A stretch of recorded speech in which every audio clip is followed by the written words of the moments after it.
Hi, this is Mike Brown, owner of Death Wish Coffee Company. Welcome to Fueled by Deathcast. I love Jeff, but sweet and high.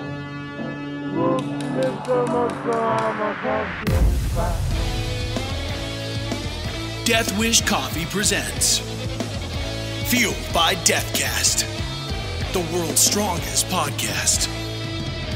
With your hosts, the incredible Jeff and the amazing D-Man. Welcome to Fueled by Deathcast. This is episode 117. And you're right, nobody's counting. I don't even know why I'm counting. I've lost track a couple times. Like, I actually said the other day that, like, it was like episode, I was talking about like episode like 111 or something like that, and I said episode 11, and they were like, what? I that's what I was just thinking. I was thinking that you should try and throw them off and be like, this is episode 1396, and see if anybody says anything. We're not Joe Rogan. We don't have those numbers yet, but we're coming for you, Rogan. But I am, at least, the incredible Jeff. And I am the amazing D-Man. And we'd love it if you took a second and followed us on social media. It's really easy to do. I am at Jeff Wish Coffee. And I am at Deathwish Dustin. And follow the show across all social media, Instagram, Twitter, Facebook, at Fueled by Deathcast, trying to put out a bunch of cool content and create an awesome space for all of us to talk about everything we love. And you guys can even give us ideas on new guests, because we're always looking for new guests. So, you know, hit us up on the interwebs there. And speaking of the interwebs, I got to say, our favorite person in the world and the voice of death himself, Mr. Brock Powell. BrockFox.com. And at BrockFox across all social media. Follow him because he's doing some really cool stuff. But follow him in real life. Yes. And, I don't know, give him a high five. Yes, definitely give him a high five and a hug and a ham sandwich. And a kiss right on the lips. Yes. And one on the butt. Yes. Do that. Oh, my goodness. Also, I want to take a second, like we've been doing lately, and shout out a couple of our friends in the podcasting community. If you guys are fans of podcasts, which I'm sure you are because you're listening or watching this one, there's some really cool ones out there. First and foremost, friend of the show, actual guest on this show as well, Mr. Ricky Rackman. Ricky Rackman used to be the host of MTV's Headbangers Ball and also the man behind the infamous Cat House. And now he's got a podcast all about that called The Cat House Hollywood Podcast. And every other week he regales a story about one of the crazy nights in that club because there were no cameras involved. So only him and anybody else who actually was in that club actually knows what went down. And if you think about it, something like that's an antique because you can't get that nowadays. Yeah. It won't happen. I did go to this ice bar once. It was like literally like everything was ice. Yeah. Like the chairs, yeah, everything. The shot glasses, yeah, everything was ice. And they made you put your phone away. Right. But it was like the most ridiculous thing ever. It's like, do you hate money? Yeah. Do you hate people in this bar? Yeah, because nowadays, you know, as a business, you definitely would want someone Snapchatting it or Instagramming it or whatever, you know. Yeah. Especially a celebrity or something like that. But I get it. Back then, especially because he wanted to have a rock and roll dance club, which was unheard of at the time. Yeah. And he wanted to create this safe space, which he did. Guns N' Roses got their start there, and Axl Rose famously has talked about it multiple times where he could just go in and hang out and not be accosted by people. Yeah. You know, even as he was becoming famous. That's so cool. So really, really cool. Definitely tune into that show. Also, friend of the show and former guest as well, Mr. Matthew Hendershot. Matt Hendershot, actually, him and his lovely wife, they moved to Germany, and he's learning the ropes of what it's like to live in Germany. He's never lived in Germany before. And so he's got some new friends, and he started a podcast to chronicle everything he's going to take a shot at, literally called I'll Take a Shot at That. And I'll let them explain it to you guys right here. Hey everyone, my name is Matthew Hendershot. And I'm Jake. And I'm Justin. We are three Leipzig, Germany transplants kicking off a brand new podcast called I'll Take a Shot at That. My friends and I will be setting out on adventures and having conversations from the unique to the mundane, and we will be taking a shot at figuring out this crazy modern world. Basically, we'll be BBC, NPR, CNN, rolled into Fox one. News. That too. Providing... Whoa, slow your roll, slow your roll. I think he's got it. It's much more likely that what we're going to turn out to be is a room full of half-drunken idiots spreading a thick layer of bovine excrement over the news of the day and whatever it is you feel like much talking better about. and more credible. I'll Take a Shot at That will be published weekly and is available on iTunes, Google Play, and all the other major publication platforms. We can also be found in all the best time-wasting social media out there, like Facebook, Twitter, and Instagram, all at /ShotAtThat. I can't wait to get started. Let's get started. Certainly, I will take a shot at that. I'll take a shot at that. Cheers.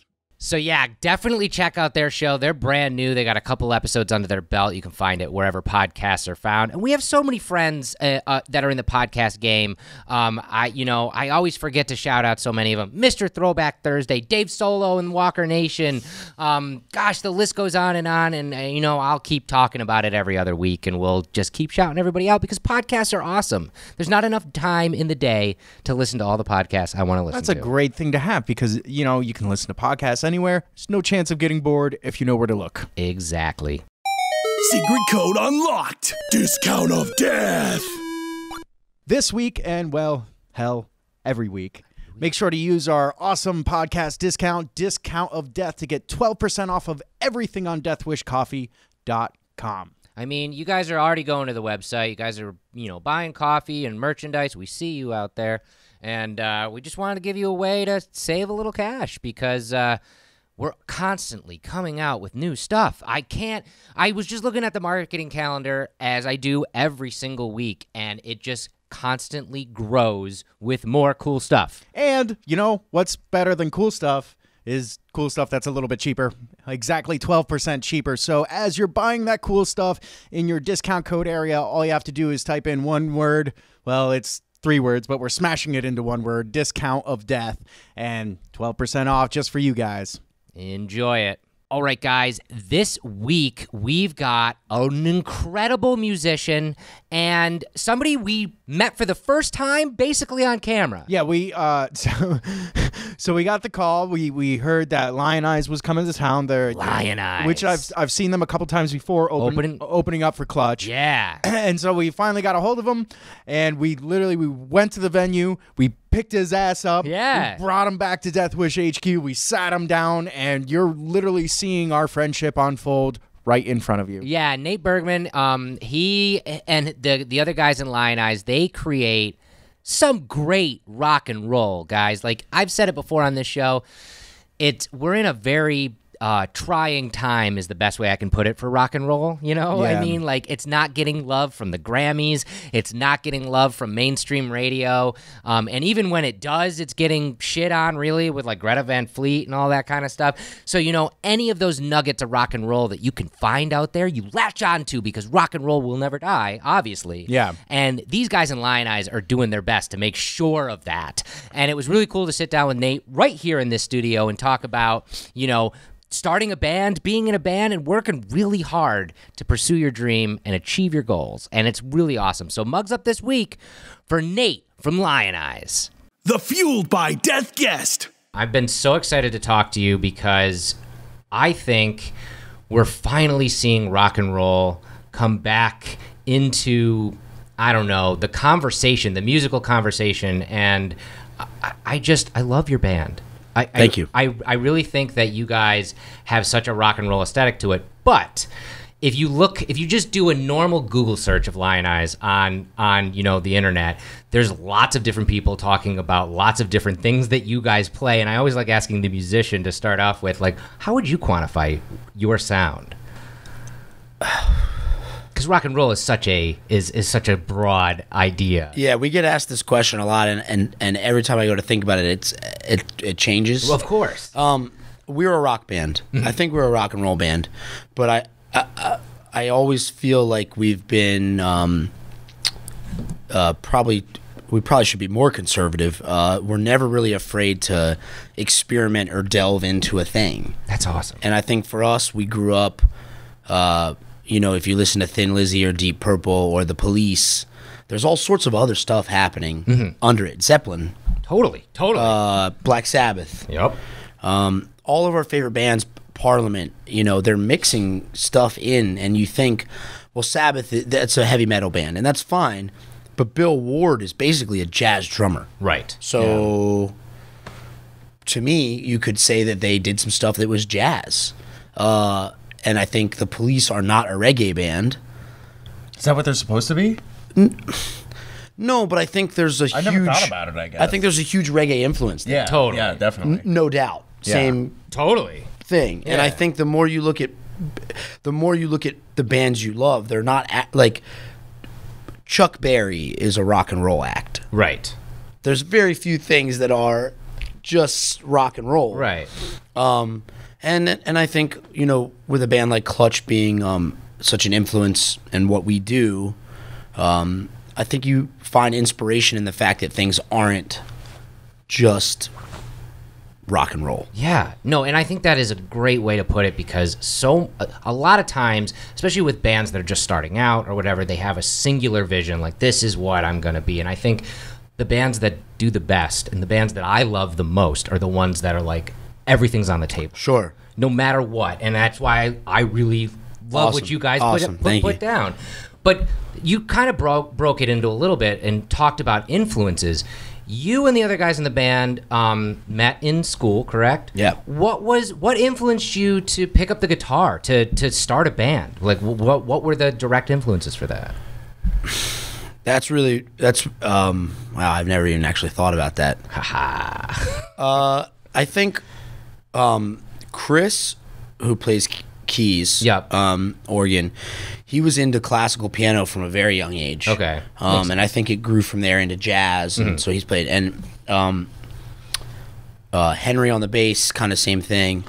And for me, my mom had an old acoustic Yamaha classical nylon strung guitar that was always just in our basement. And I feel like everybody has that guitar in their basement. Yeah, right. Everyone. My mom was a product of the 60s and 70s, and I think that's what it is. Our parents were like, yeah, because my mom had the same 100%. They sat around in a circle at some point, and somebody actually sang "Kumbaya." Yeah. Back before it was cheesy. Maybe my mom was playing the guitar. That was always in the basement, and I think at one point my parents were like, do you want a video game system or do you want to take guitar lessons? And I'm sure between the ages of 10 and 13 there was the idea that maybe girls thought that was cool. Yeah. Nirvana was really big at that point, and I've always loved music. I mean, so my first memories of music are just like from my parents' influence, and they were super into classic rock and guitar-driven stuff, so I think I gravitated towards it. And I don't know if I ever really got super serious about it. It was kind of a thing when we started the band post-high school, right in the throes of ending high school. People were having parties, and we kind of just told people we would play the parties for free. Wow. And then the parties were fun, and that it grew from there. Wow. Yeah. You must look back on that pretty nostalgically, remembering or not remembering those parties. Or was it just a shit show? Shit show. Shit show. Most parties like that. 100% just total fuckery. There's no they were great. I mean, there was night. I mean, we remember one night where the party got broken up. My friend had a party. His parents went out of town. We played the party.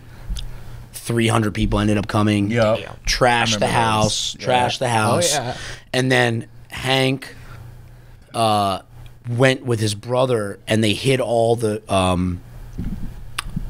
drugs and alcohol in the bass drum. Allegedly. And then they ran outside and slept in the woods overnight, and then we picked him up once the cops left at 4 or 5 in the morning. We picked him back up, and then we were like, man, I think can I talk about pot? Oh, of course. Okay, so I think we were like, man, we just like bought a eighth of weed and it's gone now. And he was like, correct, my friend. Incorrect. It's in the bass drum.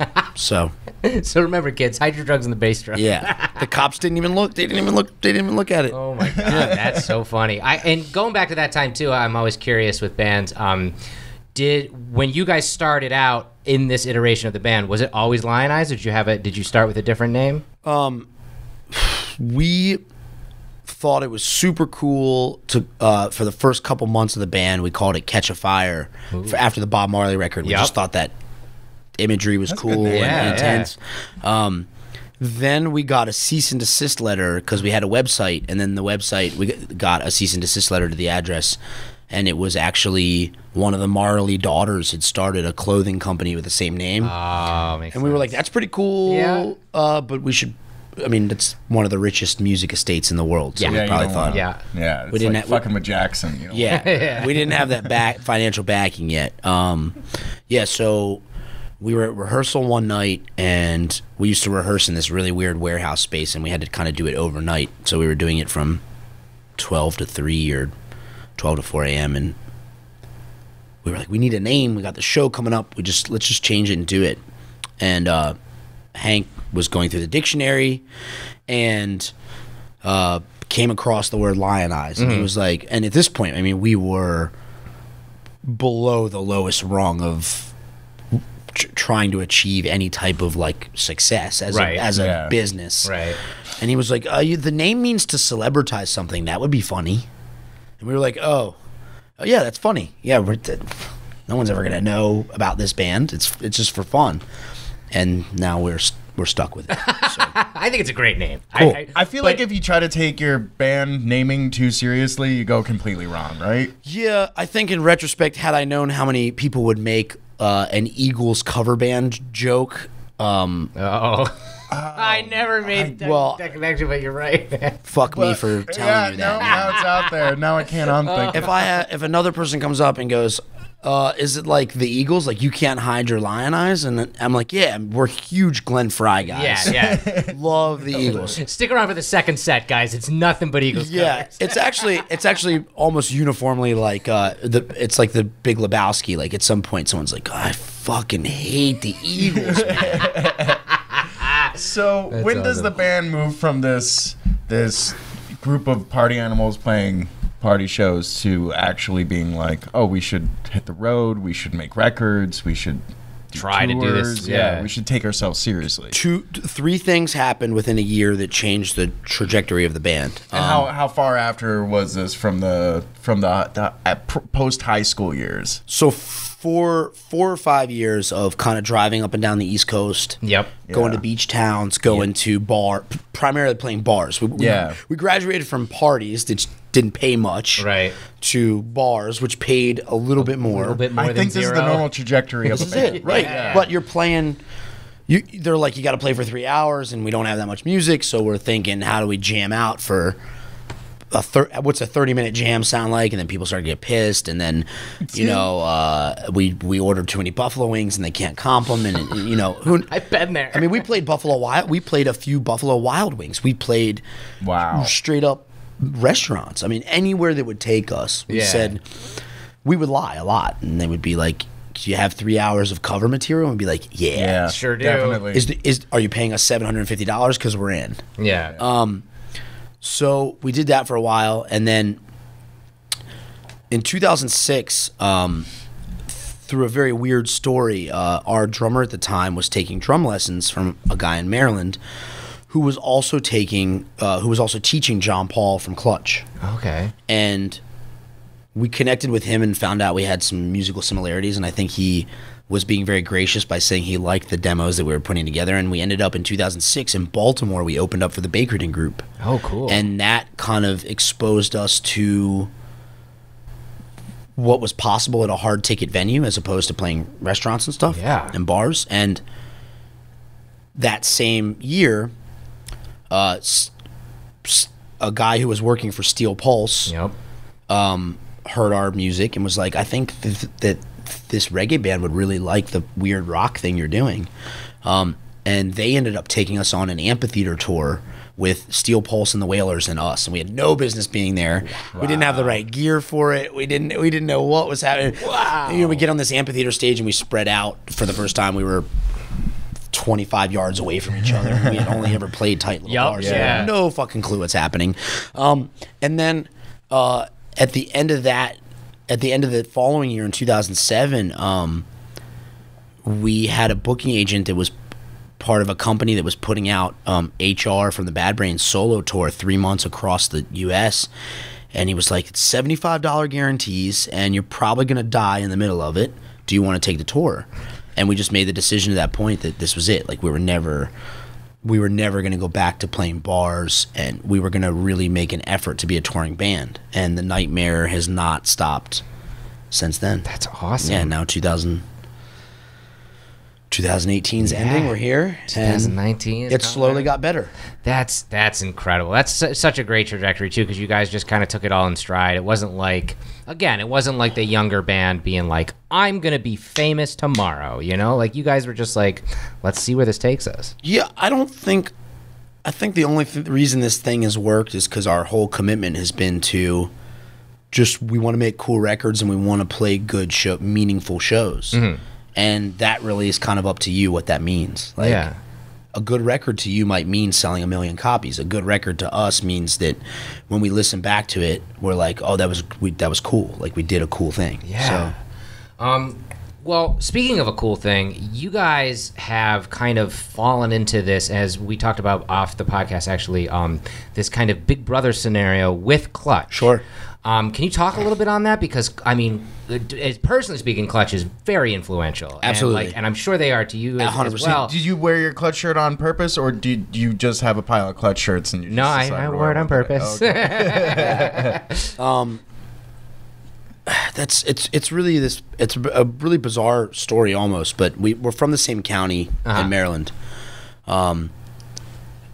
Neil Fallon's one of his first jobs was working for my dad in 1989, 1990 wow. at a seafood store. Okay. My dad owned a seafood store in Gaithersburg. Small operation, maybe 4 or 5 employees, and Neil was one of them. And I was always at the store. At some point, he was probably babysitting me, which is basically what he does now on tour. I'm still annoying him, asking him all sorts of stupid questions.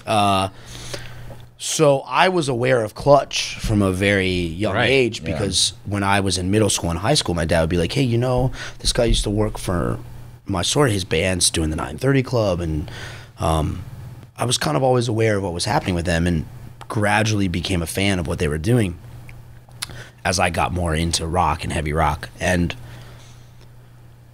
then in 2006, when the drum teacher scenario happened with Jean-Paul, it kind of all came together and was like, these guys are, when we first started hanging with those guys, they were in a van still, and they had gone from the 90s being in tour buses, etc., back to being in a van. And we were like, you know, that's the type of band we want to be. We want to be the type of band that, who gives a fuck if the money falls out from under the scenario. The most important thing is showing up and playing the show. Right. And when the whole industry collapsed, these guys were still doing it. And these guys still had 100, 500, 300, 600, 800 fans showing up to shows.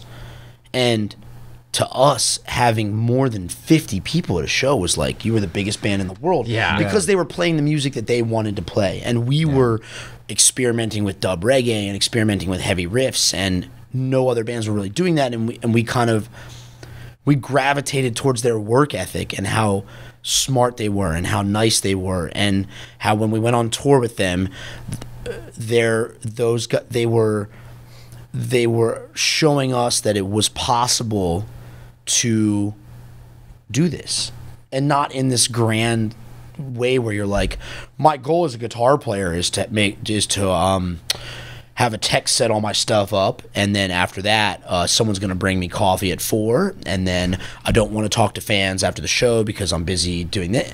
It's like, no, like, these guys got in there and just fucking did it. Yeah. And to us, it stripped away all the bullshit that everyone sells you on, like being famous or this grandiose idea of what rock and roll is. And what it really is just like, you're hanging out with your best friends and you're playing music, and that's the gift. That's the paycheck. That's the payoff, is that you can maybe survive in a world that doesn't want you to survive doing this by doing this. Yeah. Something pretty romantic about that. But that's the romantic aspect to me, is that, and as we continued to tour with them, and still to this day, we played a venue in 2007 with them in Jacksonville, North Carolina, called Jesters.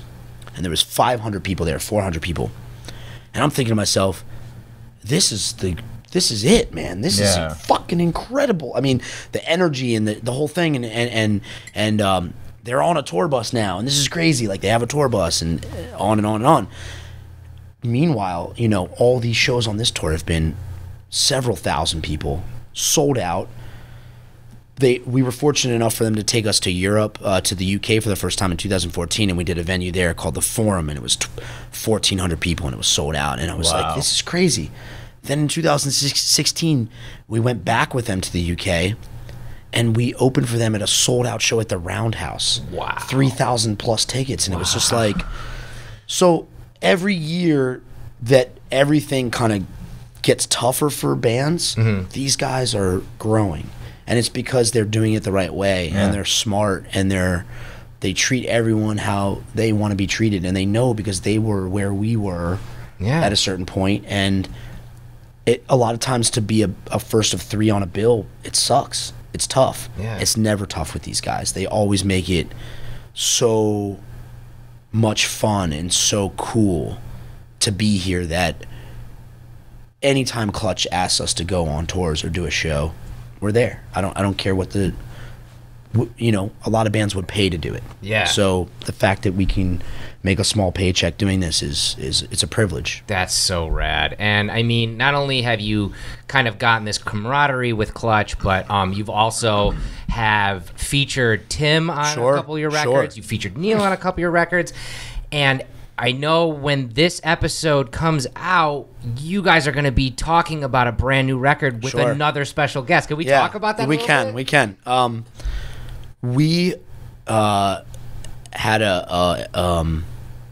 had an experience on a label recently where we decided that because of that experience, we want to start kind of putting out our own music and taking control of how we do things.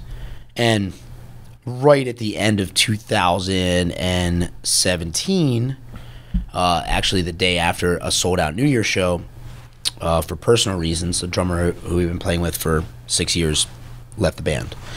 So we were kind of stuck in the scenario of like, what do we do? Do we quit? Do we try out new drummers? Yeah. That process is just a nightmare. Yeah.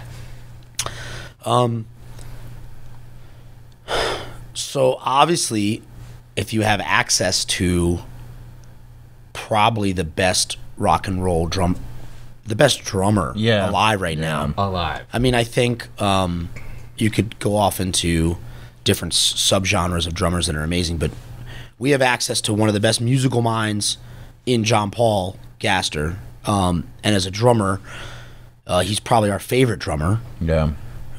Maybe ever. So we said, hey, man, do you want to make a record with us? We have some songs we've been working on, and we think they're pretty cool. And we knew if we asked, he'd probably say yes. So he did. So rad. But he's very busy, so we were taking a chance. You know, those guys, they were basically in the middle of setting up their record cycle. Right. And he's been in the studio with us and helped us do pre-production on tons of stuff.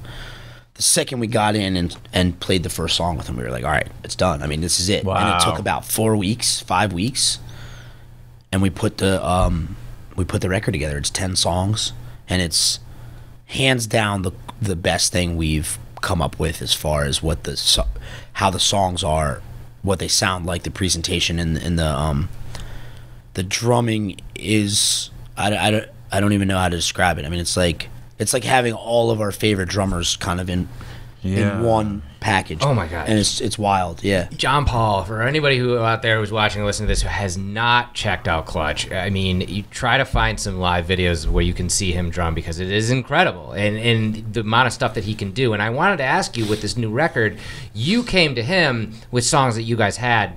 Playing those songs with someone of the caliber of Jean-Paul, did it change the record? Yeah, in a sense that I don't know. It's really tough because Chris, who plays keys, and Hank, they've played a lot with JP on other projects. So in a sense, they're really world class too. As far as like keyboards go, I don't really know a lot of guys that are in rock bands that can come close to what Chris is doing, in my opinion. And Hank is the same way. He's jammed with JP for years and years and years. So more than it more than it elevated it naturally because it felt so normal. Right. It just worked. That's so cool. Yeah. So I think when we went to push he pushes us to think about things in a very rhythmic way, which for us was a cool. He's a musician before he's a drummer in a sense. Yeah, so to have his brain, we've always worked with him in that aspect, and then to have him behind the kit, it was I feel so cliche to say like magical, but it really felt, you could feel the energy in the room when we were doing it, and we were like, we knew immediately when we did something that kind of sucked. We were like, if we don't have that feeling, then that's not right. And then when we did have it, it just worked. And I think it's the perfect storm too, because like you said, like you guys know this guy. It's not like you're vetting 100 drummers trying to get the next guy in the band or whatever. You've worked with him too. You've worked with him before, especially your bassist. So the pocket's already a pocket, right? You know, and on top of all of that, it's just this feeling like you said, and that's not cliche. Magic happens when you're in a room writing music. And that's why we do it. That. That's really why we do it. In the end of the day, to have those feelings. Yeah, and I think we started looking at it immediately after the last drummer left, like more of a Queens of the Stone Age scenario where like a drummer could change the vibe of the direction that we go in for the tour or the record. You know, they sound really different with Theodore on the drums, and it's really great. Yeah. And no one goes, oh, it's Queens of the Stone Age with John Theodore. No one says that. Right. It's Queens of the Stone Age. The songs are the songs. Right. Yeah. And at the end of the day, I think that's what we're really. I almost look at it as a privilege that we can approach it in that way. Wow, that's cool. Yeah, we're very fortunate to have the support system that we do in those cases. Yeah, so you record this record with Jean-Paul. It's coming out in 2019.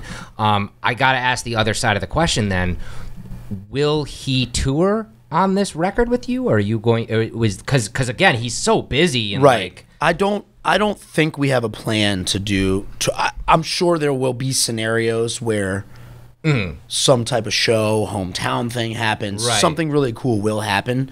I have no doubt. But to tour, I mean, they're the hardest working band other than us. It's ridiculous. So I would say we're really happy right now. We have this guy Tetsu on drums for this tour, and our buddy Tobe Strandvik from a great band from Sweden called Kamchatka has been doing some tours with us.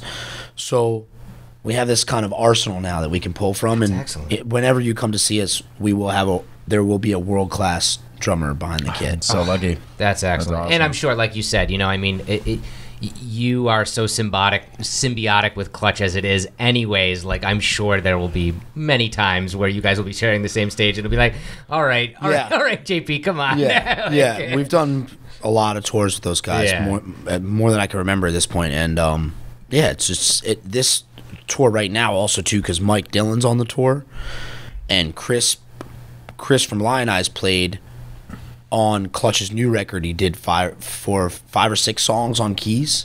He's playing organ on Book of Bad Decisions, and Mike Dillon has always kind of jammed with everyone, and he's amazing. So there's this really crazy brotherhood kind of thing happening where everyone's just like, it's a big jam session the whole night. Everyone's kind of stepping in and out of the sets. That sounds amazing to have. It's really every fun. single night, wherever you go. That's got to be crazy. It's really fun, especially because we've done several tours where the band's on like backing tracks and click tracks and axe effects, and it's like you can't really jam when you got backing tracks happening. Of course not. You don't have any structures. And I think that's something, again, going back to what I said in the beginning, I think that's something that has been lost for a long time, especially in rock and roll. You know, like the rock and roll heydays that we all love, that we all, think back on finally our influences. There was a lot of that. There was a lot of camaraderie, brotherhood. These different bands would, mix and match members and create different jam sessions and all that kind of stuff. And it's lost. And to see it coming back with you guys and Clutch and all of these people together, it's like it warms my heart. I wish more people did it. I do too. And I look at it kind of like this too, because I think rock is actually starting to come back a little bit, and so especially in Europe and UK. There's always going to be this like mainstream idea of where like, all right, I'll put on the rock and roll outfit and I'll write the song about a fast car or drinking or a girl, and now we're playing rock music. And there's always going to be that, and that will always be popular and kind of rise to the top. But what I think happens is the offshoots of that become bands like Clutch and us who will jam. And I think if you go and look at, I just feel like you could, if you put up any song that's on rock radio right now in the top 10. I didn't mean to say that so disdainfully. No, it's no, I hear that. Pull up any song that's top 10 rock radio. Listen to any of those songs, and then go pull up on YouTube a clip of Santana at Woodstock. And you tell me which one hits you in the gut more. Right. Because it's not going to be what's on top 10. No. It's sterile. Yeah. It's got no vibe to it. It does not feel good. And then go listen to that, and you see that there's like energy that can be created out of thin air. And that's really cool. And I think if you have the chance to do that as a musician, you should. Yes. Oh my God, that's very, very good advice. And that leads me into the question we get to every single week on this show. You guys have been killing it and working hard at killing it now for the better part of 15 years at this point. What fuels you to keep doing it, to keep wanting to produce, to write, to tour? What fuels you to do it?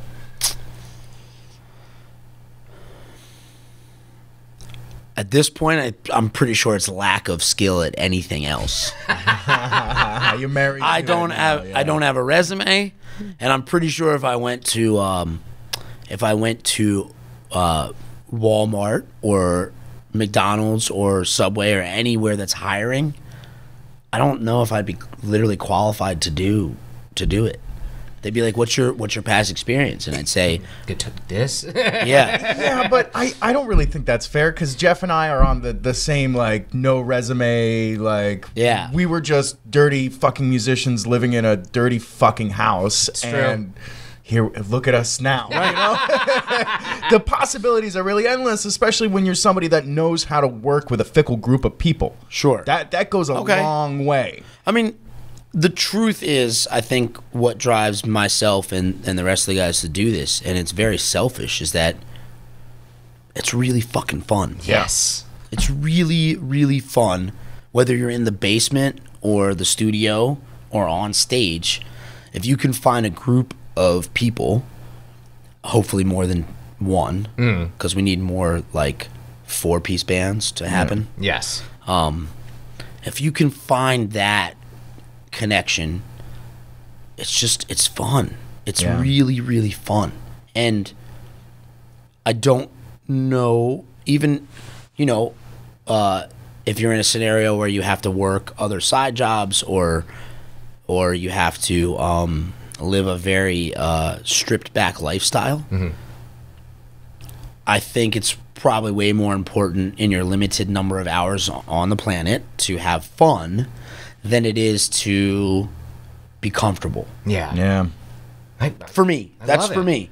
I don't value comfort more than I value having a good time, because I don't. Amen. Right, because I don't think there's a lot of that. There's not a lot of time in general. Yeah. So I think people really force themselves a lot of times to be miserable by obtaining these things that bring us comfort. And I don't want to get too weird about it, but I value the magic of trying to create art and the struggle and the fun over not driving a 2006 Hyundai with 250,000 miles on it. Yeah. That's me. Yeah, no, I think that's a great way to live. And we talk about that a lot on the show, actually. I mean, the whole ethos of this show is we're all fueled by death. Like, there's very finite amount of time that we're going to be on this rock. Like, why not try to have fun and do what you love before you're freaking gone and for I good? feel like all the best art comes from discomfort. Well, I think you have to understand, and I'm starting to understand it more as I get older, but the discomfort is growth. Yeah. That's where the growth happens. Yeah. It happens in the places that are uncomfortable. Even, and I don't mean like, we spent years and years and years without hotel rooms, living in a van, Clutch was one of the first bands ever when we were on tour that at the end of the night they would take their deli tray and they'd be like, "Here you go. We know you don't." It's true. And when you get that, I'm sure it like warms your heart so much too. It fed us. It fed their hearts too. Yeah. You know, we've been in scenarios on tour where we've had to siphon gas or steal food, and I think the point is we learned what it meant to appreciate a hotel room where we used to pile 6 people into one room. Yeah. Now we have a couple rooms. Yeah. Now we have a van and a trailer. We have gear that works. Yeah. But I think without understanding the other side of it, you don't understand what it means to have those things. So I guess living in the uncomfortable scenarios, it forces you to really understand what the value of things are, what the value of certain things are, and playing music for an hour on stage every night, or 30 minutes, or 45 minutes, or an hour and a half. That's very fun. Yeah, and that's why it's at the end of the day, I think it's worth it to not quit. Yeah. At least up until the point where when you're not having it fun anymore, then it's like. Right. You reevaluate. But it's not always. That's the thing, is it's not always going to be fun. Yeah, it's not going to be fun every mode. You guys are going to, butt heads every now and then. You're going to have a rough show every now and then. But that's not what it's about. No. It's about those highlight moments are so highlighted and amazing. Yeah, and I think for us, I think we realized too, a lot of people in art are looking for a payoff, especially now with like instant gratification, social media. They're like, if I just get to 1 million followers, then everything gets better. It's not. Nothing works like that. Right. It's not what. There is no goal. There is no finish line for us. We make music and then we die. I love it. Amen. I love that. So into 2019, then this new record is going to drop, which we're very excited about. Do you have a name yet? Yeah, we do have a name. The record is called Panic Attack. Awesome. So cool. So we'll be looking for that. And then obviously you're going to be hitting the road and working hard again on that. And we'll be talking about that as the year goes out. What's the best way for our listeners and viewers to follow you and the band? Spotify is great. If you look us up on Spotify, our tour dates are there. Links to our websites are there. Lionize Music. Lionize music. That's everything. Facebook, Instagram, Lionize Music. And we're slowly realizing that the power of Spotify is everything. Yeah. So please go to Spotify, follow, save, tell people. We're a word of mouth band. Yep. So if you don't tell people, nobody finds out about it. Well, we'll put all that in this show, and hopefully everybody will spread the word. Yeah, 10 people. We'll be happy with 5 or 10 people at this point. Well, I wish the world for you guys, because I mean, you're working hard. Your sound is awesome and hungry, and I love it. And I can't wait to see what's in store for you in this. Cheers! Thank you guys. Cheers, thank you man. to Deathwish and you guys for awesome having us do this. Awesome. Thanks, Thank you so man. much. Cheers. This has been Fueled by Deathcast, a Deathwish Coffee Company podcast production. Thanks for listening.